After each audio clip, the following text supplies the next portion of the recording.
Good afternoon and welcome to the Hindu editorial 11/7. So what is the author talking about? So today being the World Population Day, it is a very apt article where the author is talking about a case of people versus the population. Okay? It is a case of people versus the entire population. So what is he talking about? Straight into the topic, ఆయన ఏమంటున్నారంటే July 11th has been observed as World Population Day.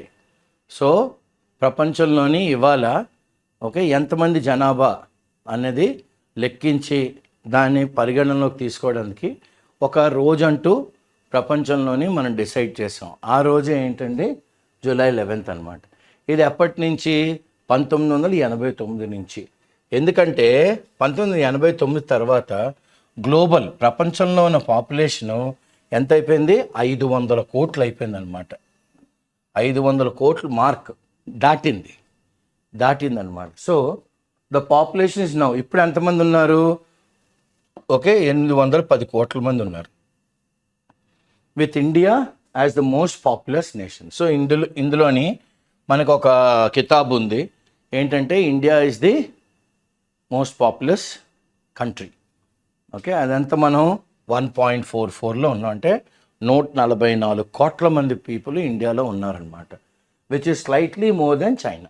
So China కన్నా మనం కొద్దిగా slightly అంటే little more, స్లైట్గా. The writer road the article. ఏమని రాశారు article? Myths about population growth. So జనాలు పెరిగిపోతున్నారు అన్నది ఒక మిథ్యం. ఒక మిథ్యం. ఎందుకంటే ఇది ఎప్పుడు ఈయన పబ్లిష్ చేశారు? ఆయన వరల్డ్ పాపులేషన్ డే ఇది ఆయన జూలై 1997లో రాశారు. అప్పుడు రాశారనమాట ఈ ఆర్టికల్, ఈ ఆథర్ గారు. సో మళ్ళీ 27 ఏళ్ళ తర్వాత ఇవాళ ఇంకొక ఆర్టికల్ రాశారు. So when India cross the, ఆయన ఎందుకు రాశారు 1997 అంటే అప్పుడు ఇండియా ఎంత అయిందండి? 100 కోట్ల మంది అనమాట. ఏ రోజు? July 11th, 1997 కల్లా భారతదేశం 100 కోట్ల మందిని దాటేసింది. The article showed how the doomsday, doomsday అంటే where something bad is going to happen. చాలా నష్టం జరిగిపోద్ది. Dreadful day where you have to fear. ఈ రోజున మీరు భయపడాలి అన్నట్టుగా ఎవరన్నారు? The article. How the doomsday prediction ఎవరన్నారు? ఇది మాల్తస్ గారు. మాల్తస్ అని ఒక పెద్ద ఎకనామిస్టు, సోషియాలజిస్టు, చాలా is a very learned man. So Malthus theory of population అంటాం. సో డూమ్స్డే ప్రెడిక్షన్ ఏం చెప్పారంటే ఈయన 200 ఏళ్ళ క్రితమే చెప్పేశారు. 200 ఏళ్ళ క్రితం ఏమని చెప్పారు? Are that of his present day followers. ఇతను మాల్తస్ గారిని ఫాలో అయ్యి ఆయన రాసిన ఆర్టికల్స్ మీద రీసెర్చ్ చేసి పిహెచ్డీలు సంపాదించిన వాళ్ళందరూ ఆయన ఫాలోవర్సే. వాళ్ళు కూడా వీళ్ళందరూ ఎక్కడున్నారు? వెస్ట్రన్ కంట్రీస్లో ఉన్నారు. ఏమన్నారంటే population growth would overtake food production. అంటే ఒక రోజు మనం ఒక 100 కేజీలు కానీ మనం ప్రొడ్యూస్ చేసాం అనుకోండి, పంట వచ్చింది అనుకోండి, అది 1,00,000 నోట్లలోకి వెళ్ళాలి. సరిపోదు కదా. తెలుగులో సామెత అంటారు చూడండి, మనుషులు ఎక్కువైతే మజ్జిగ పలచబడిపోద్దని. సో అలాగా ఇప్పుడు ఏమైంది? ఆయన అన్నారు, ఎవరు? మాల్తస్ గారు ఏమన్నారంటే population growth would overtake food production. ఒకరోజు వుడ్, కానీ ఇట్ నెవర్ కేమ్ ట్రూ. ఇది ఏ రోజు నిజం అవ్వలేదు. నెవర్ విల్ ఆల్సో, రాదు కూడాను భవిష్యత్తులో అని ఎవరు అంటున్నారు? The aim of this article is to analyse. Author గారు రాసిన ఈ ఆర్టికల్ ఏం చేయాలంటే కూలంకషంగా అనలైజ్ చేయాలి. ఏంటి? వాట్ హ్యాస్ చేంజ్డ్, ఏం మారింది ఈ 27 ఏళ్లలోనే ఏం మారింది అనేది చూసుకోవాలి. ఏం మారింది? Changes in India, socio economic changes ఇండియాలోని ఏం జరిగాయి మేజర్గా? ప్రథమంగా మేజర్గా ఏం జరిగాయి? గణనీయంగా అనొచ్చు. So first the population has grown. 100 కోట్ల నుంచి 144 కోట్లు అయిందంటే 44% పెరిగింది. It's simple mathematics. Annual growth rate of population has fallen. Annual growth rate అని ప్రతి సంవత్సరం గ్రోత్ రేట్ ఆఫ్ పాపులేషన్ ఏమైంది? పడింది. ఎంత పడింది? 2% నుంచి బిలో 1 అంటే 1 కన్నా తక్కువ పడిపోయింది. ఇది ఎందుకు జరిగిందంటే ద నంబర్ ఆఫ్ బర్త్స్ అంటే బర్త్స్ పుట్టడం అన్నది per woman total fertility rate TFR has fallen. అంటే చాలామంది ఆడవాళ్ళు పిల్లల్ని కంటున్నారు, కానీ ఆ పిల్లలు కన్న పిల్లలు ప్రాణాలతో ఉండలేదు. ఎలా ఉండలేదు అంటున్నారు? 3.4 బేబీస్ కానీ పుడితే ఇద్దరే బతుకుతున్నారు, అంటే 1.4 చనిపోతున్నారు. So just below the replacement level of 2.1. అంటే ఒక 2.1 ఎలా అంటే ఒక 100 మంది చనిపోయారు అనుకోండి, మనకి ఒక 120 మంది పుట్టాలి, అప్పుడు పెరుగుతుంది. కానీ జస్ట్ 2కి 2.1కి డిఫరెన్స్ అంతా 0.1. సో అందుకని just below the replacement level, చనిపోయిన వాళ్ళకి పుట్టిన వాళ్ళు రిప్లేస్ చేస్తూ ఉంటారు. That's a cycle. First come first serve basis మీద ఏజ్ వస్తుంది కొద్దీ ఆ జనాలు చనిపోవాలి, వెళ్ళిపోవాలి. అప్పుడు ఎవల్యూషన్, కొత్త వాళ్ళు పుడుతూ ఉంటారు. అందరూ బతిస్తారు అనుకోండి, అప్పుడు ఇంక కష్టమైపోద్ది, భూమి ఆ బరువు మోయలేదు. ఓకే, సో ఇప్పుడు సెకండ్ ఏంటి? The per capita GDP, the gross domestic product of Indians 6 రెట్లు పెరిగింది. ఎంత పెరిగింది? 6 రెట్లు. ఎక్కడ? $400 నుంచి ఇప్పుడు $2,400 పెరిగింది. ద యావరేజ్ లైఫ్ స్పాన్ అంటే ఇన్నాళ్ళు మనుషులు 60 ఏళ్ళు 61 ఏళ్ళు బతికారు, ఇప్పుడు వాళ్ళు 70 ఏళ్ళు బతికేస్తున్నారు, అంటే 9 ఏళ్ళు ఎక్కువ బతుకుతున్నారు. ఈ 9 ఏళ్ళలోని ఎంత ఫుడ్ కన్జ్యూమ్ చేస్తారు, ఎంత, ఇవంతా యావరేజ్గా తీసుకున్నారనమాట. The average life of Indian has increased from 61 to 70. So 70 ఏళ్ళు బతుకుతున్నారు అనుకోండి, 9 ఏళ్ళు ఎక్కువ బతుకుతున్నారు. 9 × 12 నెలలు అంటే మన దగ్గర 108 నెలలు బతుకుతున్నారనమాట ఎక్కువ మంత్స్. సో వీళ్ళకి ప్రతి మంత్ ఎంత ఖర్చు అవుద్ది ఏంటి ఇదంతా చూసుకున్నాం అనుకోండి, అప్పుడు మనకి ఫుడ్ ప్రొడక్షన్ ఇంకా ఎక్కువ పెంచాలి. Because the average life span of Indians has risen, has grown. Okay, author గారి ప్రకారం. నెక్స్ట్ ఏమంటారు? Third, Indians living below the multi dimensional poverty అంటే బీపీఎల్. బీపీఎల్ ఎలా ఉంది ఇండియాలోని? Below poverty line, multi dimensional poverty line తగ్గింది. 43% ఉండేవారు ఇన్నాళ్ళు, ఇప్పుడు దాన్ని ఎంతవరకు పట్టుకొచ్చాం? 11% పట్టుకొచ్చాం. అయినా హవెవర్ 11% ఆఫ్ 144 crores కానీ మనం లెక్క వేస్తే అది ఎంత వస్తుంది? 16 కోట్ల మంది వస్తుంది. 16 crore పీపుల్ ఈ రోజుకి కూడాను are 16 crore people even today Indians are living below the multi dimensional poverty line. ఇలా చదివితే మనకు అర్థమవుద్ది అనమాట. ఓకే, తగ్గింది అన్నారు, కానీ ఆ 11% ఆఫ్ 144 crores ఎంత అయిందండి? 16 కోట్ల మంది ఎక్కడ ఉంటున్నారు? భారతీయులు. The living below the multi dimensional poverty line, దారిద్ర్య రేఖని కిందన చాలా వేరు వేరు వేరు వేరు విధాల్లో మల్టీ డైమెన్షనల్ అంటున్నారు. ఈ 16 కోట్ల పీపుల్ ఎవరైతే పావర్టీ లైన్ బిలో దారిద్ర్య రేఖ బతుకుతున్నారో ఆర్ నాట్ డిస్ట్రిబ్యూటెడ్ ఈవెన్లీ, అంటే దేశం అంతటా లేరు వాళ్ళు. మరి ఎక్కడున్నారు? 4 రాష్ట్రాల్లోనే ఉన్నారు. అవేంటి? ఉత్తరప్రదేశ్, అందులో ఎంతమంది ఉన్నారు? 5.4 crore పీపుల్ ఉన్నారు అవుట్ ఆఫ్ 23.6. బీహార్లోని 4.2 అవుట్ ఆఫ్ 12.7. మధ్యప్రదేశ్లో 2.2 అవుట్ ఆఫ్ 8.7. ఫైనల్గా జార్ఖండ్ 1.1 అవుట్ ఆఫ్ 4 crores. ఇవి ఈ 4 రాష్ట్రాలు the account for 83%.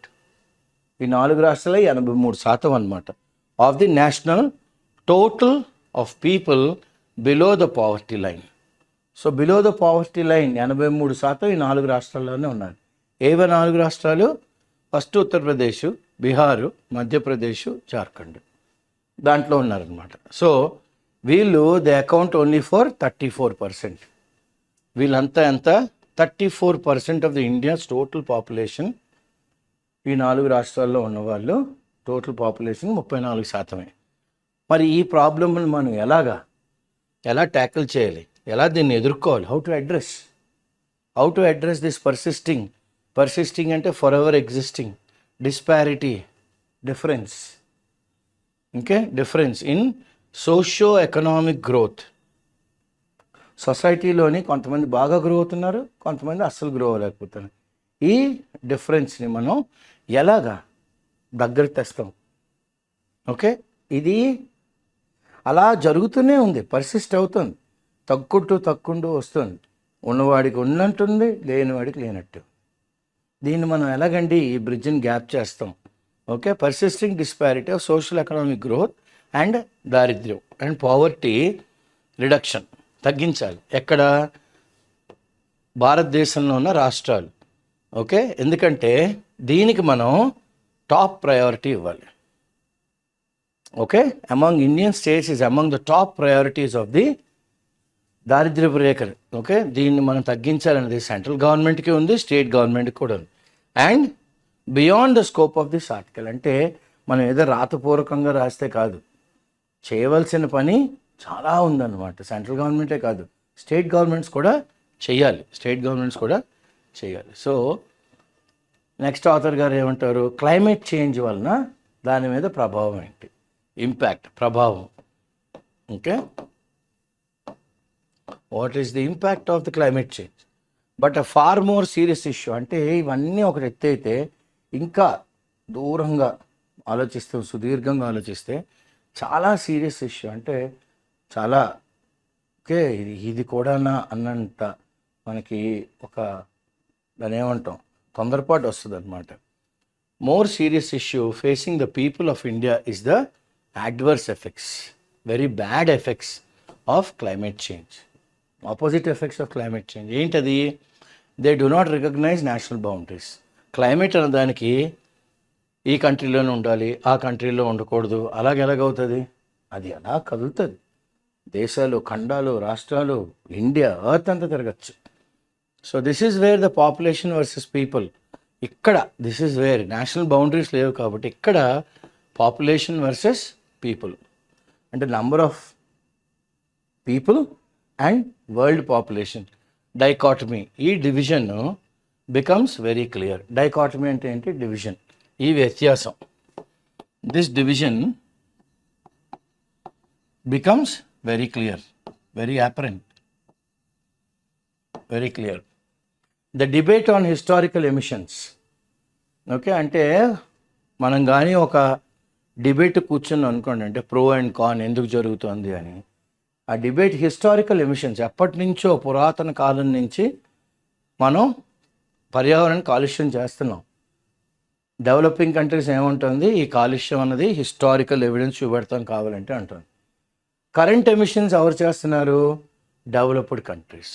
So historical emissions are with developing, current are with developed. Okay, ఇది రెండిట్లకి చాలా క్లోజ్గా అనుసంధానం ఉంది, linked to the population versus people. ఈ డైవర్జెంట్ కన్వర్జెన్స్ కాదు, డైవర్జెన్స్ అంటే moving away. How is it moving away అంటే ఒకడంటాడు హిస్టారికల్ ఎమిషన్స్ అంటాడు, ఎవరు? డెవలపింగ్ కంట్రీస్ వాడు. కరెంట్ ఎమిషన్స్ అంటాడు డెవలప్డ్ కంట్రీస్ వాడు. సో ఇది population versus people divergence, that's something moving away. ఇది ఎందుకంటే the basic per capital consumption of both natural resources and manufactured products. అంటే మనకి భూమాత ఇచ్చినవి, మనం ప్రాసెస్ చేసుకుని తిన్నవి. ఓకే, డైరెక్ట్లీ కోరిలేట్ దీనికి ఓకే, దీనికి అన్నట్టుగా కోరిలేట్ చేయొచ్చు within the per capital income of the people. అంటే వాడి ఆర్థిక స్తోమత బట్టి వాడు ఏది తినాలి అన్నది చూస్తున్నాడు, పర్ క్యాపిటల్. ఓకే, మళ్ళీ చెప్తున్నాను, పర్ క్యాపిటల్ ఇన్కమ్ అనమాట. ఓకే, ఎంత అన్నారు ఫస్ట్ ఆథర్ గారు? 6 రెట్లు పెరిగింది అన్నారు కదా. ఎక్కడన్నారు ఆయన? Where did he say? In slate 6 or slate 7? We'll have to see because that's in slate 8. మన స్లైడ్ 8 చూస్తున్నప్పుడు మన క్లియర్గా పర్ క్యాపిటల్ ఇన్కమ్ పెరిగింది. జీడిపి ఎంత? 6 రెట్లు. చూసుకోండి, చాలా ఇంపార్టెంట్. క్లియర్? చాలా ఇంపార్టెంట్గా వస్తుంది అనమాట ఇది. క్లియర్? రైట్. సో ఇప్పుడు ఆథర్ గారు ఏమంటారంటే, what is he saying? There he is going in for per capita income. Let me pull it down. So the organization for OECD antam, the Organization for Economic Cooperation and Development income ఎంత వచ్చింది? $40,000 వచ్చింది. And a total population of 1.39 billion together. అంటే వాళ్ళకి ఎంత వస్తుంది చూడండి. OECD development income ఎంత? $40,000. అది టోటల్ పాపులేషన్ ఎంత? 1.39 బిలియన్. వీళ్ళు టుగెదర్గా ఎంత ప్రొడ్యూస్ చేస్తున్నారు, ఎంత కన్జ్యూమ్ చేస్తున్నారు, వాళ్ళకి ఎంత వాళ్ళు తయారు చేసుకుంటున్నారు, ఎంత వాళ్ళకి కన్జ్యూమ్ చేస్తున్నారంటే $55.6 ట్రిలియన్ అనమాట. వర్త్ ఆఫ్ న్యాచురల్ రిసోర్సెసే కాకూడదు, మ్యానుఫ్యాక్చర్డ్ గూడ్స్ కూడా రెండు కలిపి 55.6. ఇది కంపేర్ చేస్తే ఇండియా మనది ఎంత అండి? 6 రెట్లు అన్నాం కదా. So 2,400. Okay. And population of 1.44 billion. So మనం ప్రొడ్యూస్ చేసేది అంటే మనం ఉత్పత్తి చేసేది, మనం కన్జ్యూమ్ చేస్తుంది 3.5 ట్రిలియనే. 3.5 trillion worth of natural and manufacture. న్యాచురల్ది కన్జ్యూమ్ చేస్తున్నాం, ప్రొడ్యూస్ చేస్తున్నాం. మ్యానుఫ్యాక్చర్డ్ కూడా ప్రొడ్యూస్ చేస్తున్నాం, కన్జ్యూమ్ చేస్తున్నాం. ఇన్ అదర్ వర్డ్స్ ఏంటంటే OECD countries, organization for economic cooperation and development, countries with the population slightly less than that of India. Okay. OECD country అయ్యుండి భారతదేశం కన్నా వాళ్ళకి కొద్దిగా తక్కువ ఉంటే, ఏది వాళ్ళ పాపులేషన్ జనాభా సంఖ్య, వాళ్ళు 16 రెట్లు ఎక్కువ, నియర్లీ 16 రెట్లు ఎక్కువ of what the whole of India is consuming. చూడండి, వాళ్ళు కొద్దిగా ఆర్థికంగా ఓకే స్ట్రాంగ్ ఉన్నారు అని మనకు ఎలా తెలుస్తుంది? మనకన్నా వాళ్ళు విత్ పాపులేషన్ స్లైట్లీ లెస్, కొద్దిగా తక్కువ మనకన్నా, అంతేగాని వాళ్ళు ఖర్చు పెట్టే తీరు చూడండి ఎలా ఉంది, ఎంత బాగుందో. 16 రెట్లు ఎక్కువ ఉందన్నమాట. ఏది? ప్రొడ్యూస్ చేయడం, కన్జ్యూమ్ చేయడం. The whole of India consumes. India అంతా కలిపి ఓ 100 రూపాయలు చేస్తే వాళ్ళు 1600 కన్జ్యూమ్ చేస్తున్నారు అనమాట. This has been the major cause. అసలు ప్రపంచం అంతా వేడెక్కిపోవడానికి కారణం ఏంటంటే గ్లోబల్ వార్మింగ్. ఇది over the past few decades, అంటే ఒక 1998, 2000 అంటే 20 ఏళ్ళు, 24 ఏళ్ళు. సో మనం 94, 30 ఏళ్ళ నుంచి ఏంట్రా దేవుడా అంటే ఈ కన్జంప్షన్ ఎక్కువైపోవడం వల్ల గ్లోబల్ వార్మింగ్ కూడా పెరిగిపోయింది గత 30 ఏళ్ళ నుంచి. Few decades. Okay. Resulting in unpredictable weather. దీనివల్ల ఏంటి? వాతావరణ మార్పులు మనం ఇలా జరగచ్చు అంటే అలా జరగటం లేదు, అది కొత్త విధంగా జరుగుతుంది. ఓకే. అన్ప్రెడిక్టబుల్గా జరుగుతుంది. ఇంటర్న్ ఏమంటారు ఆథర్ గారు? చూద్దాం. Right, this the highest we can get. Okay. Intern ఇది ఏమవుతుందంటే దిస్ హ్యాజ్ యాడ్వర్స్లీ, ఇది చాలా యాడ్వర్స్లీ ఎఫెక్ట్ చేస్తుంది. అంటే మనం అనుకునే ఒక విధానంలో వెళ్తే అది ఆపోజిట్గా మనకి ఎఫెక్ట్ చేసింది, మన మీద ప్రభావం చూపెట్టింది. ఎందుకంటే the poor in developing nations, అంటే ఇండియా లాంటిది, more severely than people in developed. Obviously కదా, డెవలప్డ్ నేషన్లోని ఉన్న పేదవాళ్ళ కన్నా డెవలపింగ్ నేషన్లో ఉన్న పేదవాళ్ళకి చాలా చాలా అనూహ్యంగా, అంటే వర్ణాతీతం అనమాట, ఎంత బాధలు పడుతున్నారా అంటే. ఎందుకంటే అక్కడ ఎలా ఉంటుంది, వాళ్ళు డెవలప్డ్ కంట్రీస్లో పేదవాడైనా వాడికి చాలా మంచి గృహ సదుపాయం ఉంటుంది. ఓకే. అలాగే సివిక్ ఇన్ఫ్రాస్ట్రక్చర్, అంటే కాలువలు కానీ, మంచినీరు కానీ, లైట్లు కానీ, రోడ్లు కానీ, గ్రీనరీ కానీ, ఫ్రెష్ ఎయిర్ కానీ, అన్నీ, నీళ్ళు సదుపాయం అన్నీ చాలా చక్కగా ఉంటాయి డెవలప్డ్ కంట్రీస్లో. మనకి అంత లేదు, డెవలపింగ్ కంట్రీస్లో అంత లేదు. అది రిలేటివ్ మెరిట్ అనమాట, అది relative merit. So with 11% of it's people still below the poverty line, అంటే ఎంతమంది వీళ్ళు? 16 కోట్ల మంది పీపుల్ దారిద్ర్య రేఖ కింద ఉన్నారు. India will continue to accord. Okay. మనం ఎవరికి మనం ముందు ఎదురు సన్నాహాలు వెళ్తాం, ఎదుర్కోళ్ళు అంటాం కదా. We will accord, we will go forward and do everything in our might to support. దేనికి? అకార్డ్ ప్రయారిటీ ఎవరికి? ఈ పేదవాళ్ళకి. వాళ్ళకి ఎకనామిక్ గ్రోత్ కావాలి, ఆర్థికంగా వాళ్ళు ఎదగాలి. ఓవర్ క్లైమేట్ చేంజ్, ఆర్థికంగా వాళ్ళు ఎదగాలండి, వాతావరణ మార్పు గురించి మాట్లాడతారేంటి అని మన వాళ్ళు అంటున్నారు. ఓవర్ క్లైమేట్ చేంజ్ మిటిగేషన్ అంటే రెడ్యూస్. మిటిగేట్ అంటే ఏంటి? రిడ్యూస్ చేయాలి. క్లైమేట్ చేంజ్ అండ్ రిడక్షన్ కాదండి, ఫస్ట్ మేము ఏం చూస్తున్నాం, ఆర్థికంగా వాళ్ళు గ్రో అవ్వాలి. సో క్లైమేట్ చేంజ్ మిటిగేషన్ ఎలాంటి మెజర్స్ తీసుకోవాలి, అండ్ రైట్లీ మనం ఏది చూడాలి, economic growth is top priority. Rightly so, that is top priority, not climate change or mitigation measures. ఇది కాదు. ఫస్ట్ వాళ్ళకి ఏం కావాలి, ఎకనామిక్ గ్రోత్ కావాలి ఇక్కడ ఉన్న పేదవాళ్ళకి. That responsibility లైజ్ majorly with OECD countries. Okay, మేజర్గా ఎవరు చూసుకోవాలి, అది OECD countries. And now increasingly with China. First ఎవరు చూడాలి, చైనా. అందరూ గ్రో అవుతున్నా లేదు, ఎందుకంటే సక్సెసివ్ ఇండియన్ గవర్నమెంట్స్ అంటే వాజ్పేయి గారు, తర్వాత Gujral, Chandrashekhar, HD Deve Gowda, then we had Manmohan Singh, then again Manmohan Singh government, then Modi 1, Modi 2, Modi 3, వీళ్ళందరూ సక్సెసివ్ ఇండియన్ గవర్నమెంట్స్, కాంగ్రెస్ అయినా బీజేపీ అవని జనతా అవని ఎవరైనా successive Indian governments have negotiated hard. Okay, చాలా మనం బేరాలు అంటాం చూడండి, అంటే కూర్చుని దాన్ని డిస్కస్ చేసాం. నెగోషియేట్ అంటే సార్ ఇది చేస్తే ఇలా అవుతుందండి, ఇలా చేస్తే ఇలా అవుతుందండి అని మనం వాళ్ళతోని ఎంతవరకు మనం డిస్కస్ చేయగలం అంతవరకు డిస్కస్ చేసాం. Indian leaders, Indian governments have negotiated hard, చాలా ఇంకా అంటే పట్టు వదలని విక్రమార్కుల్లో మనం ఫైట్ చేసాం. ఎక్కడ, గ్లోబల్ ఫోరమ్స్ మీద. నా చోట జరుగుతోంది అంటే అక్కడికి వెళ్ళిపోయి ఇండియన్ రిప్రజెంటేషన్ అక్కడ కూర్చుని, సార్ మాకు ఈ అన్యాయం జరుగుతుంది, మాకు ఇది కావాలి అని గ్లోబల్ ప్లాట్ఫామ్, నేషనల్ కూడా కాదు, ప్రపంచం అంతా తెలియజెప్పాం. ఆన్ ఇండియాస్ రైట్, మనకంటూ ఒక హక్కు ఉంది. ఏమని, మనం ఆర్థికంగా గ్రో అవ్వాలి. యూ హ్యావ్ టు గ్రో ఆర్థికంగా. టు ఎలివియేట్, ఎందుకు మనం ఆర్థికంగా గ్రో అవ్వాలి, టు రెడ్యూస్. ఏం చేయాలి మనం, వీ హ్యావ్ టు రెడ్యూస్. ఏం రెడ్యూస్ చేయాలి, పావర్టీ, పేదరికం. ఎంత తొందరగా అయితే అంత తొందరగా, యాజ్ ఎర్లీ యాజ్ పాసిబుల్, ఎంత తొందరగా అయితే అంత తొందరగా. ఇప్పుడు global south and growth.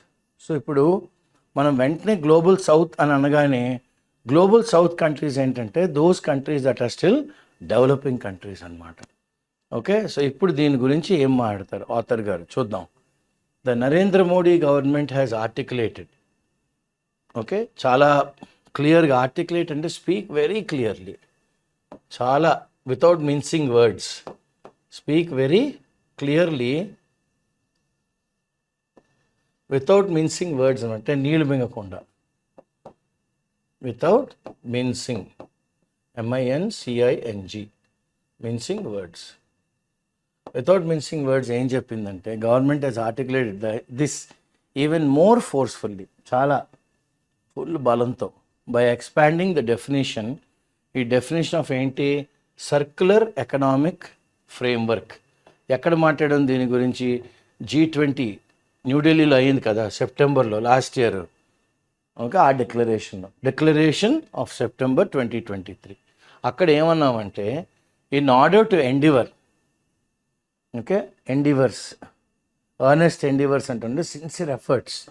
So in order to endeavour మా ఎఫర్ట్స్కి, టు డీకపుల్ అంటే జాయిన్ చేయకండి, విడగొట్టేయండి.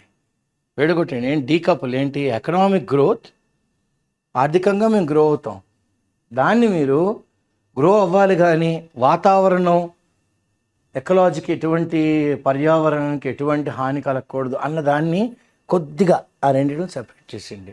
ఎంత నీట్గా అడిగారు చూడండి. Decouple hour economic growth from environmental degradation. Degrade అంటే తగ్గిపోవడం. మనం ఆర్థికంగా గ్రో అవుతున్నప్పుడు, ఇండస్ట్రియలైజేషన్ జరుగుతున్నప్పుడు పర్యావరణానికి కాస్త నష్టం జరుగుతుంది. ఓకే, సో ఇది కలిపేస్తే మనం కంపెనీలప్పుడు రావు. ఎందుకు రావు, అరే మేము కంపెనీ స్టార్ట్ చేసినప్పుడు కొద్దిగా ల్యాండ్ క్లియర్ చేయాలి, చెట్లు అన్నీను. వాళ్ళు CSR ఉంటుంది, కార్పొరేట్ సోషల్ రెస్పాన్సిబిలిటీ కింద వాళ్ళు గ్రీనరీ అన్నీ మెయింటైన్ చేస్తారు, standards that are to be followed. Okay, కానీ టోటల్గా పర్యావరణం పాడైపోయిందండి అంటే దాన్ని కొద్దిగా డీకపుల్ చేసేయండి సార్. ఎకలాజికల్ డిగ్రేడేషన్ ఉన్నది ఆర్ ఎన్వైరన్మెంటల్ డిగ్రేడేషన్, అప్పుడు మేము ఎకనామిక్ గ్రోత్ చూపెడతాం. అప్పుడు ఏమంటున్నారు, ఎకనామిక్ గ్రోత్ చూపెట్టగలరు. ఇది ఎందుకు మాకు కావాలి? ఎందుకంటే ఎన్హాన్స్ ఇలా కానీ చేస్తే అండ్ ఇంప్రూవ్ సస్టైనబుల్ కన్జంప్షన్, అంటే ఒకలా ఒక లెవెల్ మెయింటైన్ చేస్తూ మనం ప్రొడ్యూస్ చేస్తుంది మనం కన్జ్యూమ్ చేస్తాం. ఓకే, అదే అండ్ ప్రొడక్షన్ కూడా ఇంక్లూడింగ్ ఏంటి? ప్రైమరీ రిసోర్స్, ప్రప్రథమంగా మనకున్న వనరులు ఏంటంటే కన్జంప్షన్, వైల్ సపోర్టింగ్ ఏంటి? Economic growth. మా కన్జంప్షన్ని మేము చూసుకుంటాం, మాకు చిన్న చేయూత ఇవ్వండి, దేనికి? ఎకనామిక్ గ్రోత్ కోసం మేము గ్రో అవ్వాలి. వి ఎక్నాలెడ్జ్, మేము పరిగణనలోకి తీసుకుంటున్నాం. మేమేం చేస్తున్నాం? ఎక్నాలెడ్జ్ అంటే పరిగణనలోకి తీసుకుంటున్నాం. ఓకే,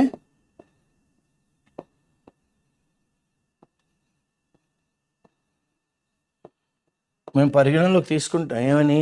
ద క్రిటికల్ రోల్, చాలా ఇంపార్టెంట్ రోల్ ప్లే చేస్తుంది. ఏంటి? సర్క్యులర్ ఎకానమీ అన్నది. ఓకే, అందరూ G20లో అందరూ గ్రో అవ్వాలి. Circular economy, extended producer responsibility. ఇక్కడ ప్రొడక్షన్ వాడి రెస్పాన్సిబిలిటీ ఏంటి?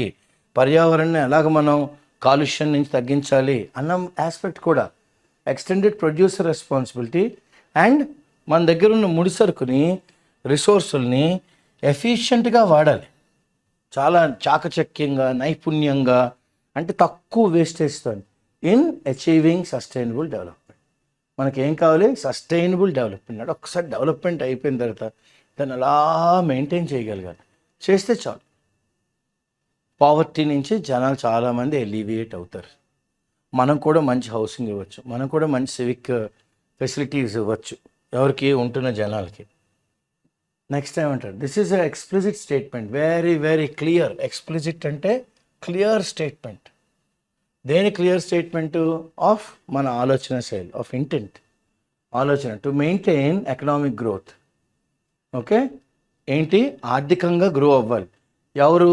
Global south nations. అసలు గ్లోబల్ సౌత్ నేషన్స్ అంటే ఏంటంటే ఇదొక టర్మ్, ఇదొక పదప్రయోగం. దేనికి? For all developing nations as a group. For all developing nations as a group అనమాట. అంటే మనం global north countries and global south countries అంటాం. నార్త్ సౌత్ డైలాగ్ అన్నారనుకోండి, అంటే developed countries versus developing countries. వాళ్ళకి భూమి లేకపోవచ్చు, మన దగ్గర భూమి ఉంటుంది. వాళ్ళ దగ్గర టెక్నికల్ ఎక్స్పర్టీస్ ఉంటుంది, మన దగ్గర లేకపోవచ్చు. సో మన దగ్గర ఉన్న టెక్నికల్ ఎక్స్పర్టీస్ ఉన్న వాళ్ళని ఆ కంపెనీలో పెట్టుకొని మంచి శాలరీస్ ఇచ్చి, వాళ్ళకి ఏమైనా ట్రైనింగ్ కావాలంటే వాళ్ళని మైగ్రేషన్ తీసుకెళ్ళి నేర్పి, దాన్ని ఇక్కడ ఉన్న వాళ్ళందరికీ నేర్పి, సో ఆ కంపెనీ ఒక ఫుట్ ప్రింట్ ఇండియాలో కూడా పెడుతుంది, పెట్టి ఇక్కడ ఎంప్లాయ్మెంట్ జనరేట్ చేస్తుంది. కానీ మనం మర్చిపోతుంది ఏంటి? అదొక ప్రైవేట్ వ్యవస్థ. It's a corporate entity with only one motive, that is profit making. They will come with a PPP plan, the planet, people and profit. But profit is essential for them to grow. ఇంకో కంట్రీలోని మరి generate చేయాలి employment అంటే ఏం చేయాలి? వాళ్ళు లాభాలు కూడా చూసుకోవాలి. సో ఇప్పుడు global south nations, a term used for developing nations as a group. India is looked upon by the nations of the global south. So భారతదేశాన్ని అందరూ ఎలా చూస్తున్నారంటే, దే లుక్డ్ అపాన్, మన వైపు చూస్తున్నారు, by the nations of the global south in their efforts to maintain economic growth. ఎకనామికల్గా grow అవ్వాలి అంటే India is now becoming a key player in their economic growth in their respective nations as the first priority. ఫస్ట్గా మనం business చేస్తే ఎవరితో చేయాలి? ఇండియాతో చేయాలి. ఎందుకంటే followed by measures to achieve net zero. ఈ నెట్ జీరో అన్నది మన ఆర్టికల్లో చెప్పాను కదా, 2070 కల్లా carbon emission, carbon foot prints, ఎటువంటి కాలుష్యం మనం ఏం చేయం ఇంకా. ఓకే, మన ఇండియాలోని కాదు, ప్రపంచంలో ఎక్కడైనా ప్రొడక్షన్ అంటూ జరుగుతుంది, industrial production, they are going in for renewable source of energy, no longer polluting the environment. రాబోయే 24 గంట 36 సంవత్సరాల్లో. Okay, so India 6 the year 2070, అదే కదా అన్నారు ఆథర్ కూడా, నేను అదే అన్నాను. So India 6 the year 2070 to achieve this, ఏది? Net zero. దిస్ అంటే ఏంటి? Net zero. Compare to the European unions, వాళ్ళు ఎప్పుడు పెట్టేసుకున్నారు నెట్ జీరో? 2050కే. వాళ్ళు ఇంకొక 26 ఏళ్ళలోనే వాళ్ళు చేసేద్దాం అనుకుంటారు. మనం దాన్ని కొద్దిగా తీసుకెళ్ళాం. 50 నుంచి 24 తీసిస్తే మనకి ఎంతండి? ఒక 26 ఏళ్ళు. మనం 2070 పెట్టుకున్నాం. 70లోంచి 24 తీసిస్తే మనకి ఎంత అవుద్ది? ఒక 46 ఏళ్ళు పెట్టుకున్నాం మనం. 46 ఏళ్ళలో మనం నెట్ జీరో అన్నాము. యూరోప్ మాత్రం రాబోయే 26 ఏళ్ళలోనే వాళ్ళు చేస్తారు. But India would strive. Okay, మనం అలుపెరగని శ్రామికుల్లో పనిచేస్తాం. Strive for zero poverty. పేదరికం అన్నది జీరో అయిపోవాలి 2024 నుంచి 2034 లోపల. ఓకే, మనకేమవ్వాలి? జీరో. పేదరికంలో ఇంకెవరు ఉండకూడదు. అది ఇండియా యొక్క ప్రథమ లక్ష్యం. సో రాబోయే 10, 20, 30 సంవత్సరాలు విల్ సీ డెవలపింగ్ నేషన్స్ అంటే global south nations focusing on eradicating. పూర్తిగా తుడిచిపెట్టేయాలి. ఇరాడికేట్ అంటే ఏంటి? Wipe out. They should wipe out. ఏంటి? పర్సిస్టెంట్ పావర్టీ అంటే అలా పేదరికం ఉంటూనే ఉంది, దాన్ని తుడిచిపెట్టేయాలన్నమాట అమంగ్ దేర్ పీపుల్, ఆ కంట్రీస్లో ఉన్న జనాలు. రాదర్ దాన్ ఏంటి? Responding to population growth doomsday. జనాలు కానీ పెరిగిపోతే ప్రపంచం అల్లకల్లోలం అయిపోతుంది. ఇవన్నీ తర్వాత ఆలోచిద్దాం. ఫస్ట్ మనం ఏం ఆలోచించాలి? ఆర్థికంగా మనం గ్రో అయితే పేదరికాన్ని మనం పర్సిస్టెంట్గా, దారిద్ర్యాన్ని మనం తుడిచిపెట్టేయాలి. తర్వాత ఇవన్నీ చూసుకుందాం. పాపులేషన్ పెరిగిపోతే మనకి దారిద్ర్యం ఇంకా చాలా విపరీత పరిణామాలు ఉంటాయి, ఆ డూమ్స్డే అవన్నీ తర్వాత చూసుకోండి. ఇవన్నీ ఎవరన్నారు? ఎక్స్పర్ట్స్ హూ హ్యావ్, వాళ్ళు ఎక్స్పర్ట్స్ అనుకుని వాళ్ళు చెప్పిస్తారు, కానీ who have so far not been proved right. ఈ రోజు వరకు వాళ్ళు చెప్పిన ఏది రైట్ అవ్వలే, కానీ వాళ్ళ experts, they are experts. So Tamil poet C Subramania Bharati nearly ఈయన ఒక 200 ఏళ్ళ క్రితం ఏమన్నాడంటే,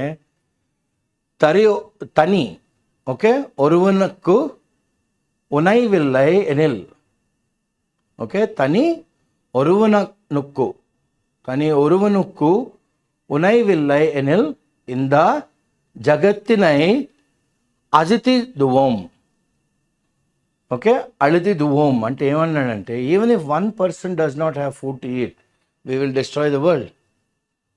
సుబ్రహ్మణ్య భారతి గారు అన్నారనమాట. ఆయన పెద్ద తమిళ్ పోయిట్, పేరు మోసిన తమిళ్ పోయిట్ గారు.